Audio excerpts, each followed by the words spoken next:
When I was 25 and a half, I started a podcast. The goal? To review some of the newest and the latest movies, along with some other stuff. With the help of my guests, I was able to do this, but there were dark forces tampering with my podcast, and with me. They called it an improvised podcast for some reason. I eventually found help in the form of myself. Yes, the me from a universe where the movies I reviewed got delayed. Apparently, my podcast made it to his universe. I know now that it is my duty, for the good of that universe, nay, the multiverse, to keep recapping and reviewing these movies, to hold listeners over until they could eventually see the movies as they were made in their world. For some reason, they come out differently in my world, but it's kind of entertaining that way. My name is Steven Schinder, and this is Delayed Replay.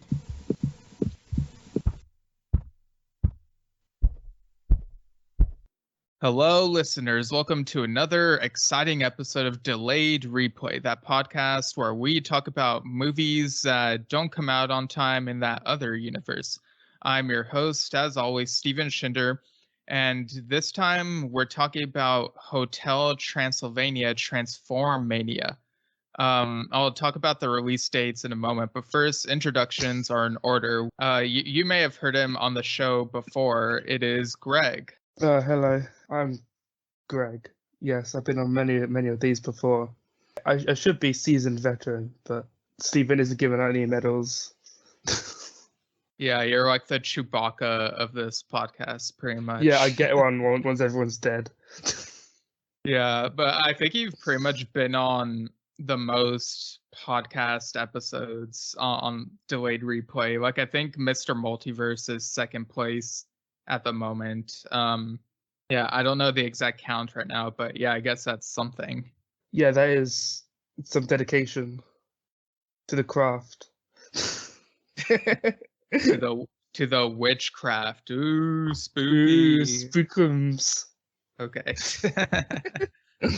Hotel Transylvania Transformania was originally supposed to come out in like December of this year in both our universes. And in our universe, like a little while ago, the studio decided, you know what, it's pretty stupid to release it in December. Let's release it October 1st.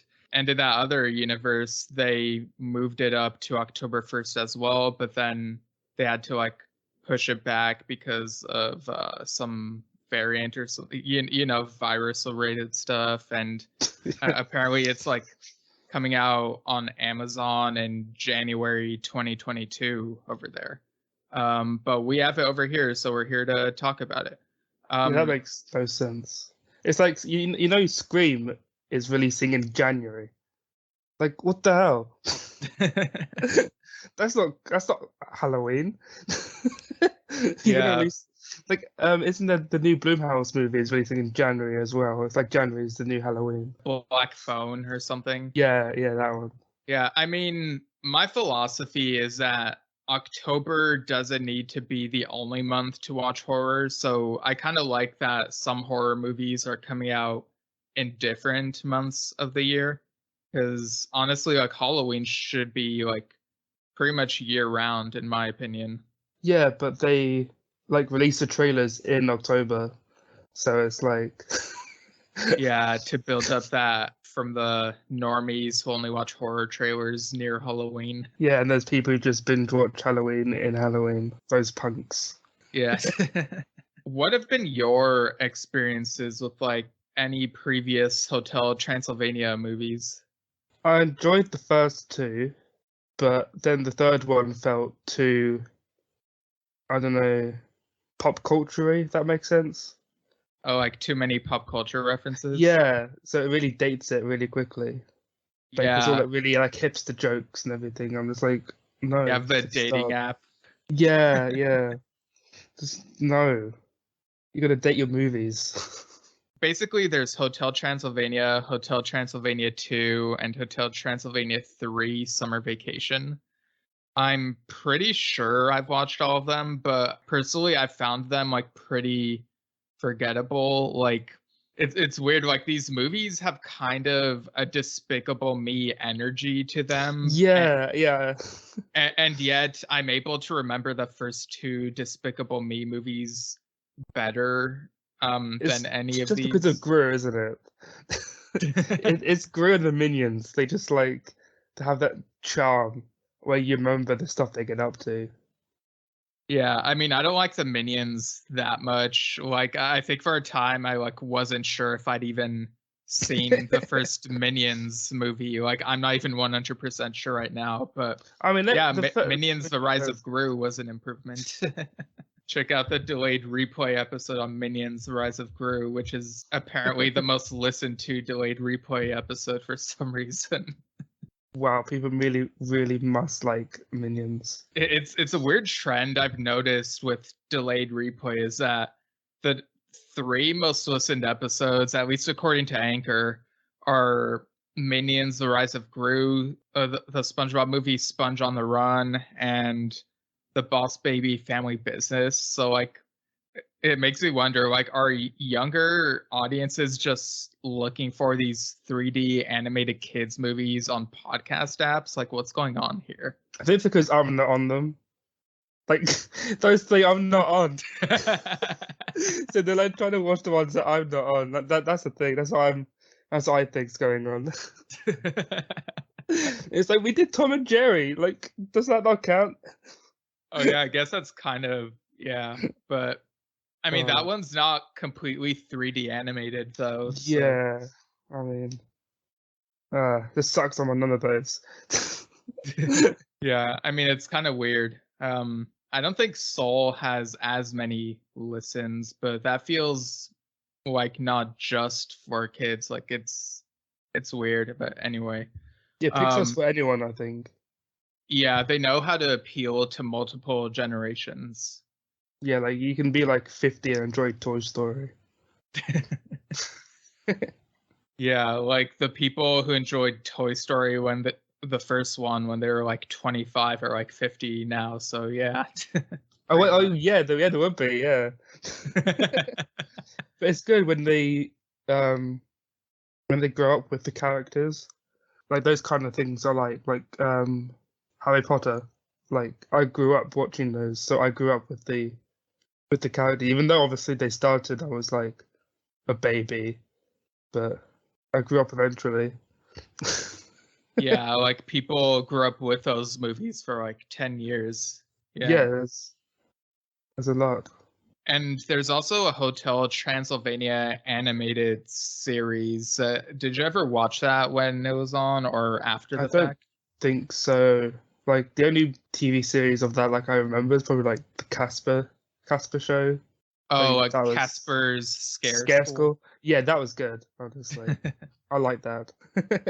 Yeah, the Hotel Transylvania, the series, it's 2D animated and the animation doesn't look that great to me. Like it kind of reminds me of Flash animation.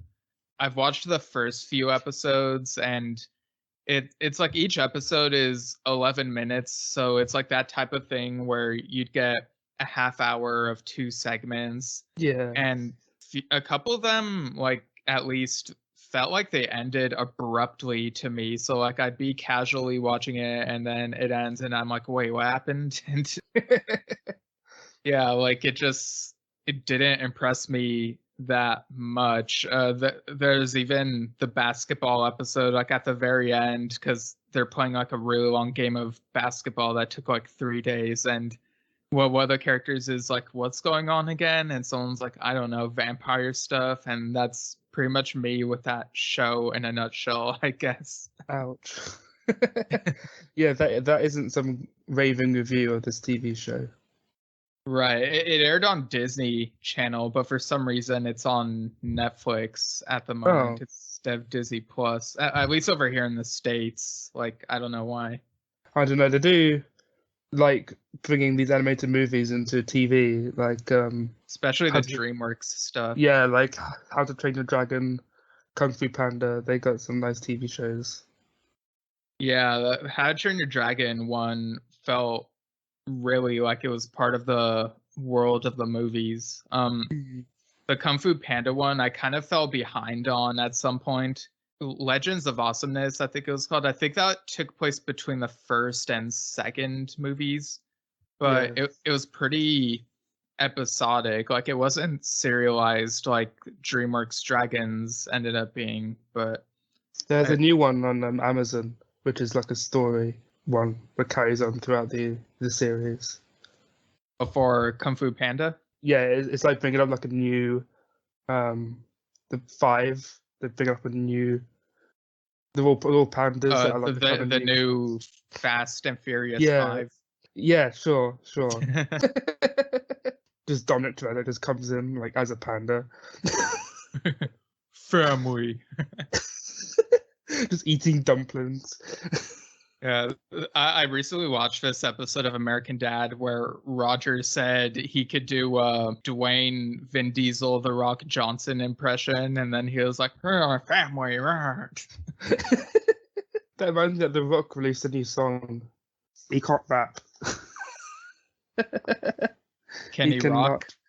He can rock, but he can't rap. Oh. Yeah, I'm not very in tune with the rap world, so like I don't know, but I guess I'll take your word for it. Yeah, it came up on his Instagram. It's like, oh, okay. And then he plugs his like whiskey or whatever he does, his Terramana tequila. Like he plugs it in everything he does. So, bro, we know. Nice. Listeners, follow The Rock on Instagram, I guess. Yeah. Tell The Rock that we brought you there. Yeah. Maybe he'll sponsor us. I mean, honestly, that'd be quite cool. We could bring him on as a guest and talk about a movie that like we should bring him on for Tooth Fairy 2. Yeah, that'd be amazing for that to happen. Yeah, that'd be like your most viewed one for sure. Right. But anywho, back to Transformania. So this movie begins with like, everyone's like at Dracula's castle. They're celebrating the 125th anniversary of the hotel. And Johnny, who is played by Brooklyn Nine-Nine Man, as he called him, he's feeling kind of, I guess, left out a little because he wants to relate to the monsters a bit more. Johnny, he's Dracula's son-in-law and father of Dennis, the kid that he had with Dracula's daughter Mavis, played by Selena Gomez. And it's kind of weird to me that after all this time with the family, he's kind of wishing he could be like a monster. Like, did that feel odd to you at all? Yeah, because I swear, like, the whole series is trying to be like, it doesn't matter what you are, really. And then, like, he's just being a part of the family. Yeah, if him wants to be a monster, it's like, well, why? This isn't a character development. This is character undevelopment. Yeah, you don't need to be a monster when you got family. Yes, exactly. Oh, you, Fast and Furious. What have you done? Van Helsing tells Johnny that he's made this monsterification ray that can turn him into a monster. And basically, Johnny does a thing where like he doesn't care about the terms and conditions and just goes with it, and like this thing turns him into a big green monster. Like, what'd you think of that transformation? I think it was very transforming. Wow. I mean, yeah, because obviously, I mean, his true self came out, I think. Like, because I remember he was trying to be like a werewolf in like the other ones. Like, he was trying, like, someone's kids, like the werewolf kids, like 7 of them or whatever, and he was trying to help them and stuff. Did he become a bat? Some stuff happens in the other films. That sounds vaguely familiar. Yeah. So I'm like, why didn't he become a bat? Or like some some other monster, because it's Yeah, it feels like they chose something where it's like, this looks like something he like, kind of like the type of clothes he would wear. So I guess they didn't want to go too predictable, but at the same time they kind of did, just based on how it looks. It's an odd choice. I also find it kind of funny that like in the marketing for this they put the number 4 in the middle of Transformania. It's like how back when the 4th Transformers movie was coming out, I kept saying they should call it Transformers with the number 4 in the middle. They didn't. Right. and as a result, the movie was bad. Yeah, that's the only reason why. No, we're kidding. There are many reasons. But Stupid name conventions. Dracula also ends up getting affected by this monsterification, right? Like it kind of goes out of control, and well, like I guess I don't know, something about the settings, like it was like super overheated or whatever, and so it kept shooting at people. And Dracula becomes like a normal human. That one, I guess, invisible character like fully appears, and he has to like put some clothes on, and like that one werewolf like becomes human but still has like some facial hair. So it's still like really hairy. Like what'd you think of all these transformations? It's just Transformania up in here. Well, yeah, this is basically the opposite, really. I don't know what to say. It's just predictable, isn't it? Like, of course, the Invisible Man becomes visible. Yeah, you know what this basically is? This is Shrek 2, but like everyone. Well, Donkey becomes a horse. Yeah. Shrek and Fiona become human. The slime person would be Custard. Custard Man or something. Yeah, he becomes someone covered in custard and grease and stuff. It's pretty disgusting. And the people run over him, and then they float because you can run on custard. Right. Also, this is kind of a tangent, but in Shrek 2, we never found out what dragon becomes when Donkey drinks that potion that would transform him into his true love. I didn't think of that. Maybe the dragon becomes, I don't know. What do you think dragon would have become? Yeah, it's kind of a tough question because it's like, what would look more beautiful than a dragon? Like space dragon or something? I don't know. Maybe she looks like a pterodactyl or something, or maybe she becomes like a lizard, or like a sentient airplane. I don't know. It's Merlin. She becomes Merlin. Oh yeah, she becomes Merlin, who appears in Shrek the Third. Does he? Yeah, voiced by Eric Idle from Monty Python. Oh wow, they're really getting everyone from Monty Python, because then they had John Cleese, didn't they? Yeah, John Cleese played Fiona's dad. I love that so much. Yeah, I think Eric Idle even tried or at least considered suing because like at the beginning of Shrek the Third, when they're doing this play that Prince Charming is in, they do the thing where they clap coconuts together to represent like horseback riding. Mm-hmm. And that's something that they do in Monty Python and the Holy Grail, you know, the coconuts instead of like using horses. Yeah. It's just a bloody idea. It doesn't matter. Right. Because they're getting angry that somebody else uses lightsabers. Yeah. I remember as a kid, there were like these. I used to go to this Chuck E. Cheese like place called Super Kids Fun Factory. And I think they had like these toy laser swords. Like they weren't called lightsabers or like off-brand type of things. But like you could totally tell they were trying to emulate lightsabers, but just couldn't call it that. But yeah, they're like weird knockoffs like that. Yeah, they're probably trademarked. Yeah, Van Helsing, basically like Dracula's like really mad, and like everyone like wants the cure to like this thing that. Excuse me. I might leave that in. Oh, Unless you don't want me to. But oh, it's fine. You can leave it in. okay. Are you gonna leave this in?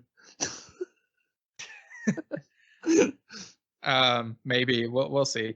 But yeah, most of the characters want the cure, except for that one person who like is a zombie and becomes human for a moment, but then gets bitten and turns into a zombie again. But yeah, Van Helsing says that he doesn't have a cure and that it's somewhere in the Amazon, which I find rather ironic that they have to journey to the Amazon, given that in that other universe, like the movie's been sold to Amazon, the company, to like Yeah, it was. It is quite funny that they did that eventually. Yeah. So they all go on this journey. Like, what'd you think of the way that they traveled to the Amazon? Well, at least they didn't use the plane they used last time. Yeah, there's that old gag. Yeah, they traveled by boat this time. I guess it was supposed to be like a little throwback to the third movie because of the cruise, but it was like whatever, I guess. Yeah, they couldn't fly because they're humans now. And like Dracula is learning what it's like to be human after all this time, and even looks at the sun because as a vampire he was able to go out in the sun that much, but it looks at the sun and it basically like burns his eyes, like in that Invader Zim episode. What did you think about the recasting of Dracula? Because Adam Sandler wasn't in this one. Yeah, I thought, well, not as the animated one, but yeah, I thought it was weird that they didn't like have him voice Dracula in this one. Like, I don't know, like when I watched the other movies, he didn't sound as much like Adam Sandler to me, which was fine because, with movies starring Adam Sandler, it's like his movies can be hit and miss. There's some that are fun for what they are, and there's some that are meh, and some that are just straight up terrible. So I guess it didn't really affect me that much that it was Brian Hull voicing the animated version of Dracula here. But I don't know, what was it very noticeable to you? Well, yeah. I mean, not really. As you said, he didn't really sound like Adam Sandler in the first place, so they didn't really make too much change. But obviously, they also changed Frankenstein, who isn't voiced by Kevin James anymore. Oh yeah, that's right.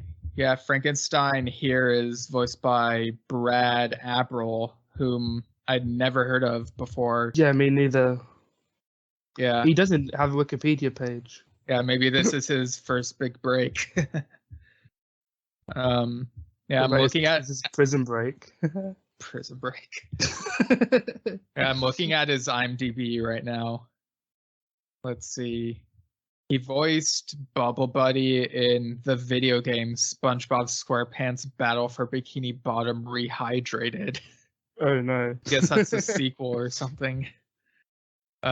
He did additional voices in the Final Fantasy VII remake, NBA 2K20. So it looks like he's done some video game stuff. He's done a bunch of like minor voice roles in the actual SpongeBob TV show. Yeah, it looks like he has like an extensive resume, but I guess I guess he's mainly a voice actor. Like he maybe hasn't done that much live action stuff like Kevin James has. Yeah. Muppets Tonight, Men in Black the series. Oh, he was on Invader Zim, weirdly enough. Wow. That is something. Yeah, like what coincidence. What a coinkydink. Yeah, I'll link that IMDb page in the show notes for anyone curious, I guess. Yeah, they didn't have a problem with the recasting, to be honest. Yeah, it was like not really noticeable to me.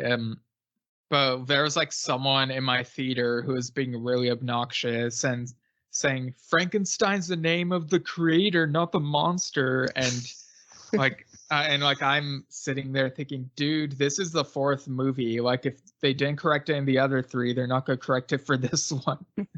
Isn't Van Helsing supposed to kill Dracula, not help him? Van Helsing's a vampire hunter.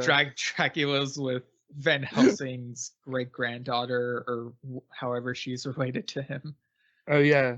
The recasting wasn't super noticeable to me, so I guess they did an okay job with the recast. While they're on this cruise, before they get to the Amazon, there's like this scene where there's like some garlic bread and garlic pizza, and like Dracula tries it out, and he's like, whoa, I don't realize what I've been missing all this time, and he just like goes out of control, taking everyone's pizza and eating it. Stuffing his face. And then all the Italian jokes are like, oh, mamma mia, this things are so nice. Yeah, it's like, yeah, you have like those like over the top, possibly inappropriate jokes that seek into these kids' movies every now and then. Yeah, they do like the stereotypes, don't they? Yeah. Maybe Chris Pratt provided the voice during that particular part. I don't know. Who knows? And even like put some whipped cream on the pizza at one point, which made me kind of hungry. Like, I don't know about you, but it looked appetizing to me. Yeah, it feels like a nod to all the stuff you post all the time. Look, like here's my reasoning. So on cheesecake, you would put whipped cream on top of that, right? Pizza has... What do you mean no? Like, lots of people do that. No, just eat a cheesecake normally. Wait, is this not a regular thing over there? No, you just get a cheesecake and that's it. It's no like toppings. Yeah, because I'm like super used to cheesecake having a little bit of whipped cream on. No, I went to Spain and I had Maybe a cheesecake. It's frosting. I don't know. I went to Spain and got some cheesecake. I was like, oh yeah, yay, cheesecake. And it didn't come with a base. It was just a cheesecake bit. It was like, what the hell? No base? That's the best part of the cheesecake. Oh, the crust? Yeah. There's like no base whatsoever. It's just the sweet bit. Yeah, because we know you're all about that base, about that base, about that base. Okay. No cream. But yeah, whipped cream on cheesecake is kind of a thing over here, and so it's like, why not whipped cream on cheese pizza, even if it has pepperoni and sauce and everything else on it? I don't know. Yeah. But whipped cream on garlic, I'll admit, is kind of difficult to imagine. So like, I don't know about that, but I mean, just whipped cream on normal pizza is good to me, in my opinion. Yeah, but you're Steven, so. Yeah, Ted saw that picture and was like, you will pay for your sins or something. I used to like, oh, because you're American, which always comes up. Yeah, your sins have gone on long enough, American. It's all in good heart. The food itself probably wouldn't be that good for one's heart, so there's that. But anyway. Yeah, American food just destroys your heart. They get to South America and they're trying to figure out like the right way to go. So they get out this thing that looks like a board game, but it essentially operates like a Ouija board and it like tells them which way to go. So I guess that's like another instance of something that the adults would notice that is kind of weird to have in a kids movie. Yeah, there's always something, isn't there, to appease the adults and the crowd. Yeah, I think in that Pixar movie Brave, there's a character who said that they were gonna go to the Wicker Man festival in Summer Isle, and it's like, whoa, that's actually like pretty dark. If only they said the bees, not the bees. Yeah, creating the better version of the Wicker Man. I mean, I don't know about that, but I haven't seen it. But okay, here's a question about the Nick Cage Wicker Man one. Does that one take place in Scotland, or does it take place somewhere else, like a different continent even? Well, I don't think they say where it is. I've only seen the UK, like the original, and that one takes place like somewhere in Scotland. So like I don't know if like the new one is in a place that seems very American or if it's also in Scotland. Like I don't know. I think this one was in America though, because here it says it was an island off of Washington State. That's very, very Scottish. Yeah. The board like pretty much guides them in the direction of where to go. They end up in this labyrinth where they encounter a minotaur, which is kind of weird because like I associate minotaurs with Greece more so than like South America. Yeah, obviously, because it's a Greek on me. But I mean, it was an interesting way to get some conflict in the movie because there hasn't been any so far. Yeah, like they basically like end up fighting this minotaur, and it's like pretty much like using them as like bowling pins, like just throwing one of them at the others, and it's like pretty OP. And then they're like, hey, why don't we use a monsterification ray on it after like 10 minutes of fighting? And they're like, oh yeah. So they use it on him. And what'd you think of how he ended up looking once they like made him more human? He had a horn. Yeah, he was dressed like a Viking, sort of. Yeah. But He had a Viking helmet on. yeah, and he was voiced by Sylvester Stallone, of all people. A very Viking man. Oh, you probably have heard about this. Like Rocky 4 is being re-released with 40 extra minutes. And I found that original one that's so boring already because like most of it is training montage. So like, oh, there's more training montage. Yay, that's what I want from my movie. It's just watch someone train. And then fight. What else could you want? I don't know. I didn't really enjoy the Rocky movies that much. So the fourth one is probably my favorite of the older Rocky, like the original 6 Rocky movies. But I just really love like that cheesy 80s aesthetic as it's presented in the fourth movie. So I like the one when he trains the kid up. Wait, Rocky 5? Yeah. That's the one that everyone hates. Well, you know me. Divisive man. Yeah. Like I remember recently there's this, we were talking about this one movie, I can't remember which one it was, and I was like, yeah, it's pretty bad, but then again, maybe Greg will find a reason to like it. What was this? Alien vs Predator Requiem? Oh yeah, it was. And I did not like it.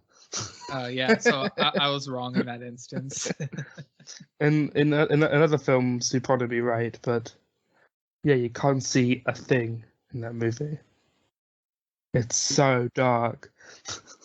Yeah, it's like put a damn light in this movie. Come on. Yeah.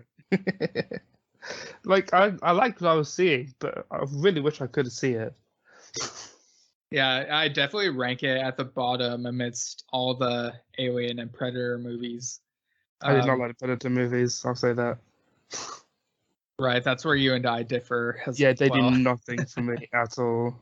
But speaking of Predator, they kind of do a little Predator shout out, like the way that they're like walking through this jungle. Like there are like these little homages to Predator where it's like certain camera angles. It's like, okay, it's in a jungle and they're like doing shout outs to Predator. And Keegan-Michael Key, who voices Murray the Mummy, he's even like, I bet there are lots of predators in this jungle. And it's like, oh, okay, I get it. Keegan-Michael Key was in that terrible movie, The Predator. Okay, sure. Yeah, also there's this weird like little shout out to Monsters, Inc. Like Steve Buscemi, who voices Wayne the werewolf, he keeps glitching back and forth and turning into like what looks like Randall from Monsters, Inc. Like they say that, oh, maybe it's side effects from the monsterification ray. It's like weird on you for some reason. Yeah, the Monstification Ray is actually just a alternate universe between Monsters Inc. and this universe. Yeah, it's a Like Monsters Inc.ification array or something. exactly. But like it's in brackets, so it doesn't really count. Yeah, like they're speculating about why he's like switching back and forth and like looking like that monster from Monsters Inc. And they're like, huh, maybe it has something to do with the timbre of your voice. And that's an obvious reference to Steve Buscemi being in that movie in Monsters Inc. Yeah. And obviously the Minotaur ends up having to join them in their quest for the cure because like Yeah, he's a man now. Yeah, he doesn't want to look like a bodybuilder, I guess. Like he wants to look like a minotaur again. And so they keep on traveling and whatnot. They come across this crystal, which they think might be the cure to everything. Van Helsing tries using it, like he inserts it in the monsterification ray. And he's like, all right, stand back, everyone, because he like wants to like optimize the blast. And like he uses it on them, and it ends up making them look like monsters again, but they look live action now. Oh no, it became Space Jam. Well, like so we mentioned earlier that like Adam Sandler doesn't voice the animated Dracula in this, but in this instance, like once they become live action, he looks like live action Adam Sandler cosplaying as Dracula with like the fake fangs and whatever. It just gave me flashbacks to Jack and Jill. Don Yeah, Pacino. Oh man, I hated Jack and Jill. I love that Norm Macdonald was in that. He's my new. I've been watching so many of his stuff since he died. He was on SNL for quite a long time. Yeah, I watch SNL occasionally. Not as much as lots of people, but yeah. Yeah, I never watched an episode. Yeah, like you've only watched like clips. Yeah. For some of this movie, it like this entire animated world becomes live action. Like, what'd you think of this choice? It was pretty funny, honestly. Because you had like Selena Gomez trying to be a vampire and just wasn't working. And like I know she's had experience with wizards in Waverly Place or whatever that show is called, but I mean I never got into that show, so like I don't know, but yeah, it did feel like she didn't really feel like a vampire for some reason. I think part of it is because of how low budget their outfits look in live action. Like they basically look like cosplayers, and it's not like super well done. It just ends up looking like WandaVision, the Halloween episode. Oh yeah, when Vision, when their like costumes look like the old comic book style, but it looks pretty cheesy in real life, but kind of works because it's Halloween. Yeah. There are like some people. Sorry. There were like some kids in the theater who are like really confused about the movie being live action for some of it. I think they were like kind of weirded out and wanting it to get back to animated. But yeah, there's like this big segment of the movie where it's live action and they're like trying to figure out what to do. Yeah, they had a really bad musical number as well. Oh yeah, like in the live action bit, yeah.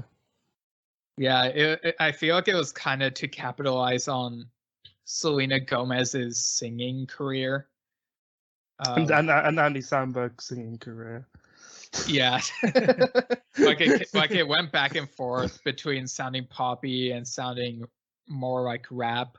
Like one moment in the song, it would be like, we were monsters, transformative in the Amazon today. And then the next moment you'd have Andy Samberg being like, yo, look at me, I'm a monster, then a human, what am I now? It's just like really clashing, contrasting genres in this musical number.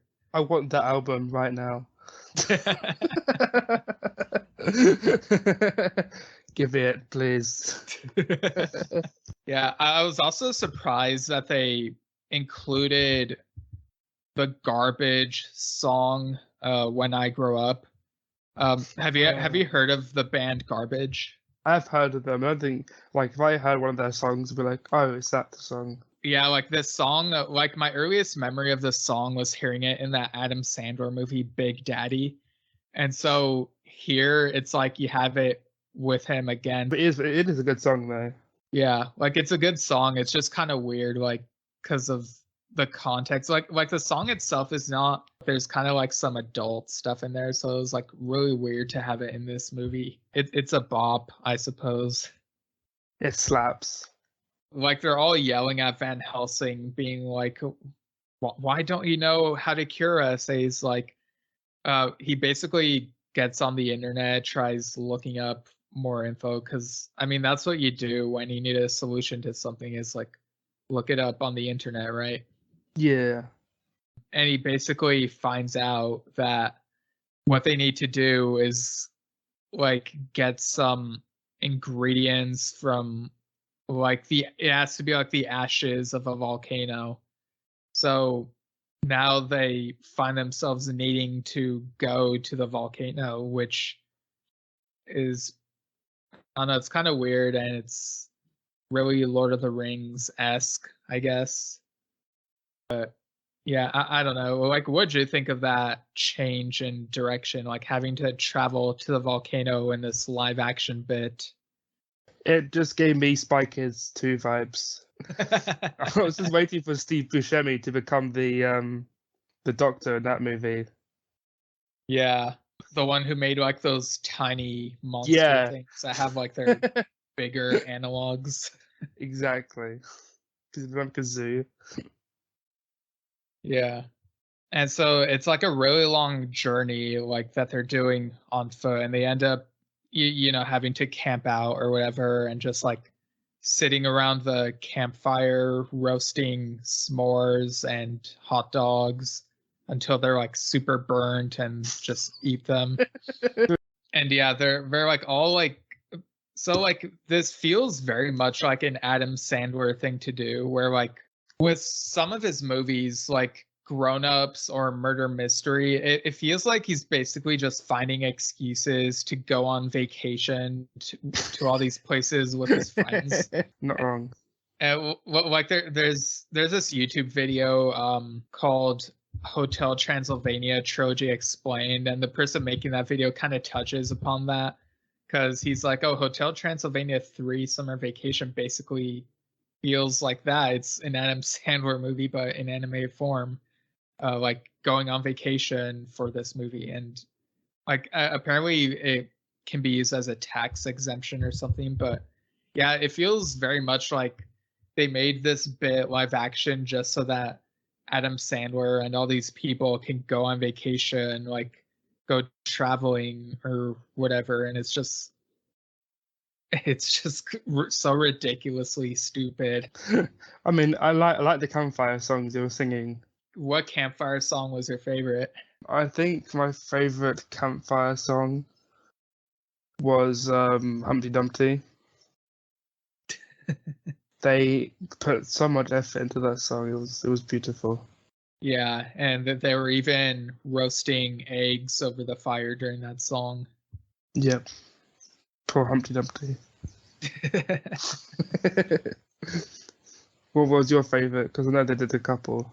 My favorite is the one where it's a cover of that one song where it's like, if I could turn back time, I would find a way. Oh yeah, it's the 80s, 90s. I don't know, one of those decades. Yeah, I think it's the 80s. Yeah. Yeah. It sounds very 80s.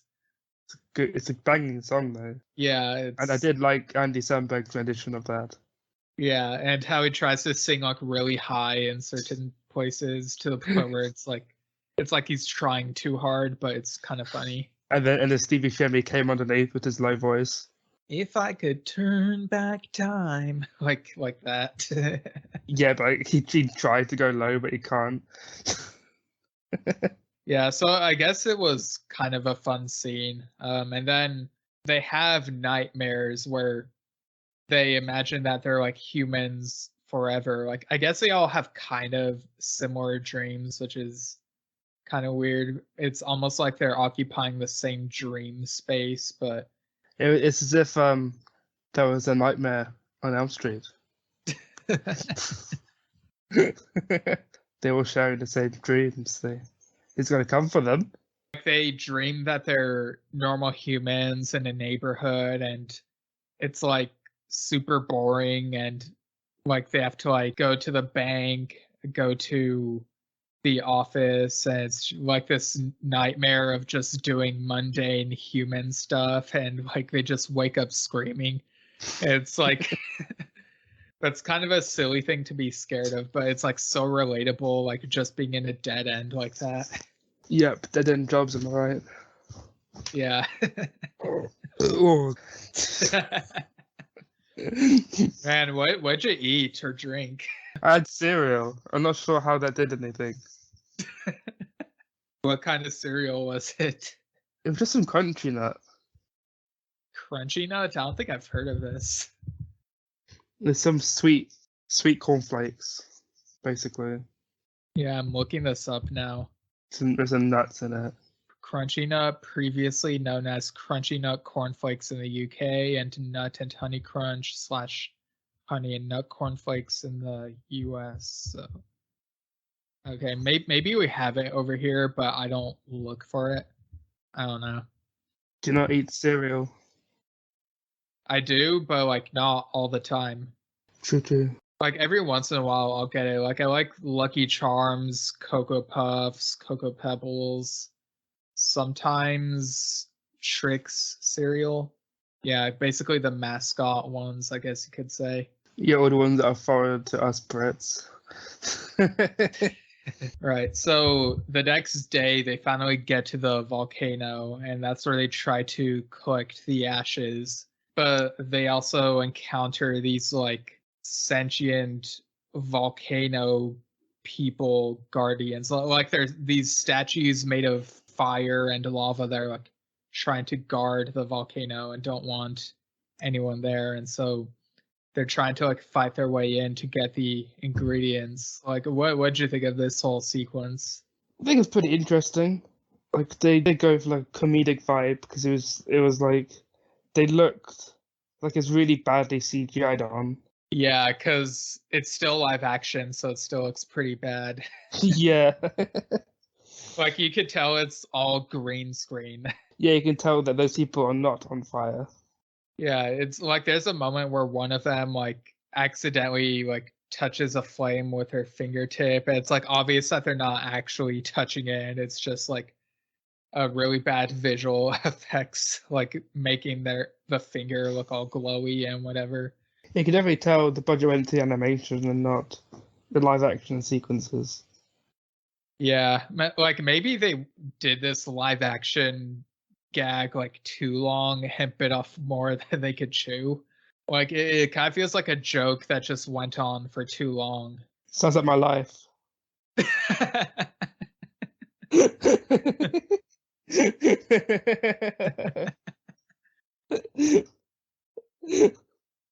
Damn. That caught you off guard, didn't it? Hashtag relatable. Honestly. Yeah. So they're trying to like defeat these volcano guardians, and luckily Dennis has these water guns, because like earlier in the movie he was like playing with them because like he's a kid or whatever, and so he was able to use them to like subdue these volcano guardians. Like I guess this water gun has like unlimited ammo. I don't know, but yeah. Just a silly way to like defeat them. Yeah, I'm not sure how he got them all the way there. Like I guess they might have gotten more water from like the river and the Amazon, but even then, it's like there's only so much water that a water pistol can hold. So it's like, I don't know, it must be using some cheat codes there. Yep, definitely just putting some random ass codes to get that unlimited water. And they finally collect the volcano ashes, and the Van Helsing is finally able to turn everything, like the entire world, into 3D animation again. Like they briefly turn into like 2D, like the TV show, and they're like, and then he's like, oh, sorry, too far, I'll dial it back. And so he dials it back so they're 3D animation again. Put more budget in. Just crank the money lever. Yeah. And so they're back to normal, and now they have another dilemma, which is like how are they gonna throw, like how big of a party should they throw once they come back? Because it's like, it's one of those silly things where like they begin with a party, and I guess because it's like a kids movie, they have to end with a party, and so they go like super big with the party when they're back at the castle, and they even have like a bunch of famous rap artists guesting there. I mean, it is supposed to be the final movie. They say. Right, yeah, it's supposed to be Transformania Ever After, yeah. But what'd you think of this like final party scene where everyone's like come together and they're like just having a good time and whatnot? Yeah, it ended like Despicable Me did with the minions. Oh yeah, that's true. it's basically I guess it's a trope that some of these movies like to do. Like, I mean, even Shrek kind of ended with a party, like with that When I Saw Your Face song, everyone's singing and dancing and whatever. Yeah, I guess it's just something like some big musical thing to put up before they go into the end credits.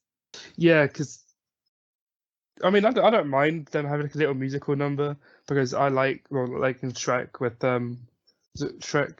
The first Shrek had I'm a Believer, and then the second Shrek had that's the song. Yeah, Living I couldn't Living think La of the Vida title Loca. at all. Yes, the second one had Living La Vida Loca, which is such a good song. Yeah, that's Like another flop. Shrek somehow, I don't know how they do it, but for those first two movies, they know how to pick songs where it doesn't feel out of place. I mean, I'd even say that for at least the third movie. Like Immigrant Song and Barracuda were pretty hype, in my opinion. Yeah. In fact, here's a hot take for me. Immigrant Song is better utilized in Shrek the Third than it is in Thor Ragnarok. There, I said it. Oh, you take that back. I bet you just Taika Waititi. I mean, I love Taika Waititi. It's just Ragnarok. Look, Ragnarok is a fun movie, but for that first act, a lot of the jokes fell flat for me. And like, it's definitely the best of the three Thor movies, which I liked each to different extents. But when it comes to Taika Waititi, I'm honestly more excited to see what he does beyond franchise films rather than within them. So like, I am somewhat excited to see what he does with Star Wars, but I would be even more excited to hear what sort of more standalone or indie feeling type of project he'd be up to in the future. Like those projects from him excite me a bit more because it feels like there's more he could do rather than within those particular bubbles, if that makes sense.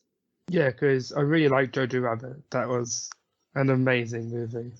Yeah, they even have Fat Amy in that movie from the acapella movie series. Yeah, I know which movies you mean. I'm just blanking on the title. Yeah, those movies. Yeah. Yeah, she was in there, and she was pretty funny. Okay. Yeah, I forgot like that she was in Jojo Rabbit, I guess. Yeah, she was one of the teachers. like in your opinion, what were like some of the funniest moments in Transformania? The funniest parts of the movie for me was I think probably just like when they went to live action and just started singing. Like it was just so out of the blue. Yeah, I get that, because like you expect animated characters to do the musical numbers, but maybe not the live action characters so much. So I mean, it was kind of a bold choice, but it was pretty funny. Yeah, and I was happy Andy Samberg just praised Lonely Island into it. So Yeah, I think for me, like one of the funnier moments was when they have that like swimming pool scene, like when they're on the cruise trip and they're just like, well, like one of the characters was like worried about drowning, and they're like, "Dude, the swimming pool's not that deep," and he's like, "Ah, I'm drowning, I'm drowning." And they're like pretty much over his stuff. It's just kind of funny, like how much they're prolonging it. it's like stand up, and he stands up. It's like, oh, Yeah.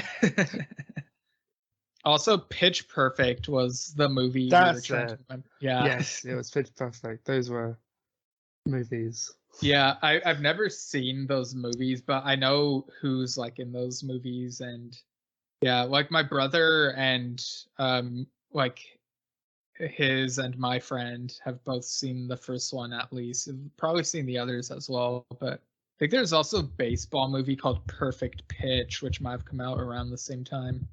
Baseball.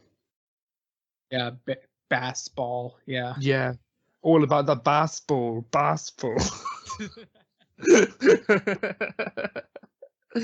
Doesn't work. Yeah, or maybe I imagined this movie. I don't know. Maybe I imagined Perfect Pitch. I'll look it up later. But anyway, I guess we can go into. Well, like, how does this one stack up against the other three, in your opinion? It probably doesn't stack up to the first two because they're pretty decent. But I'd say it's better than the third one at least because it's not as cringy, despite the live action stuff. Right. Like I said, I remember very little of the first three, but I was probably more bored watching the third one than the first two, so I'm probably of a similar boat. Similar cruise. Sure. But like I might even like this one more than the others just because I remember it more right now, but over time maybe I'll forget some of it. I don't know. Who knows? But You live and let forget. yeah. I guess we'll go into final thoughts and score out of 10. What are your final thoughts and score out of 10 for Hotel Transylvania Transformania? Yeah, so pretty much it's like the middle ground for Hotel Transylvania movies. Won't make another one. Let's hope. So, yeah, the live action bits were weird. I'll just put it out there. It didn't really feel like it was part of the movie. Like it felt like you're watching two movies and like it is split off into something else. But it was still entertaining. The comedy was alright. Well, like Andy Samberg's funny, but obviously he doesn't have the free reins because it's a Gendy Tarkovsky kind of thing. He didn't get to write the stuff himself. Which I feel like it would be funny if Andy Samberg got to write his own jokes in this movie. But I mean, it's Gendy Tarkovsky, so can't really complain. So I'll give this movie probably like a 6. A 6 out of 10 Buscemi's. Buscemi's. Yeah. We actually also forgot to mention there's that part toward the end where like the monsterification ray briefly made them into like 2D characters, but in the style of Samurai Jack. So like Oh yeah. yeah, so you had Dracula like with a sword like running around the jungle, and you heard the song go like, gotta get back to the past, Samurai Drac. Yeah, that was a good touch. I like that. Yeah, that was a nice 5-minute montage. Yeah, that's him saying goodbye. They also add the lyric, gotta get back to monsterification. Like, I don't remember. It was kind of forced, like basically saying they have to become monsters again, because it kept switching between human and monster toward the end when Van Helsing was like trying to fix things with that ray gun thing. Yeah, just playing around. Eventually got it right. Mm. But yeah, I thought that was a funny little shout out to another one of Gendy Tartakovsky's things.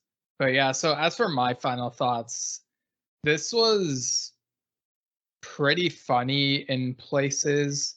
Like I said, I might like it more than the other Hotel Transylvania movies. I kind of like that they did the live action bit, and it was kind of weird seeing the heart-to-heart talk between Adam Sandler and Adam Sandberg instead of like when they're in animated form, and talking to Selena Gomez as if like she is his daughter. It's just kind of weird, like seeing this what's supposed to be a heartfelt moment taking place between the live action actors, but it feels off because it's not when they're in animated form.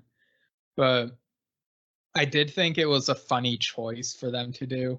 I mean, for that bit, I might watch this again in the future. So I think I'll give this one 7 out of 10 pizzas with whipped cream on top. Nasty. Earlier, I thought you were gonna say Adam Sandler talking to Adam Sandler. Yeah, I think on a previous episode, one of us got Andy Samberg and Adam Sandler's names merged together. What? Andy Sandlerberg. I don't know. Yeah, Adam Sampler. Something. Yeah, I guess that'll do it. Thanks for joining me again, Greg. Where can people find the stuff you're part of? University of Sussex Surf and Horror Society has a Discord, which Stephen will link below. I also run the Star Wars Society. Same kind of business, just a Discord. But yeah, that's pretty much it. I don't really do anything else in my life. Other than watch movies. Yeah, watch movies and watch Star Wars. Yeah, I mean, it blows my mind that you made so much time to watch all those Children of the Corn movies, but haven't made time to watch The Nightmare Before Christmas. I know, I said it was up before Christmas, but I saw like 6 Children of the Corn in one day. Yeah, that's devastating, honestly. Well, one day I'll get around to watching Nightmare Before Christmas. I do wonder when, because it's never coming up. I mean, I'll just say right here, if you don't watch Nightmare Before Christmas by the end of this year, you'll die. Okay, I'll make sure to watch it on like New Year's Eve. Well, like the movie is just cursed, where it's like if you don't watch it by the end of the year, you'll like no, you're not really gonna die. But yeah, check that out. It's a classic. I will get around to it. Yeah, as for my plugs, people can find me at Steven Schinder on Instagram and Twitter, Steven Schinder Storytelling on Facebook. You can find my fantasy horror comedy novel, Lemons Will Make Rain. It's available on Amazon. More info at stevenschinder.com. It's got werewolves and a vampire and stuff, so it's pretty spooky. And still making progress toward finishing the next book, so more news on that when it's available. People can email this podcast at delayedreplaypodcast@gmail.com. Send us your weird food recipes, I guess. I don't know. You can also listen to me and my dad talk about the band Yes on a podcast called Yes Shift. You can find that on anchor.fm/YesShift, and there you'll see all the platforms it's available on. Same with Delayed Replay, which you can find on Anchor. And yeah, I guess that's everything. And next episode will be an Escape Room 3D episode. So without further delay, have a good day.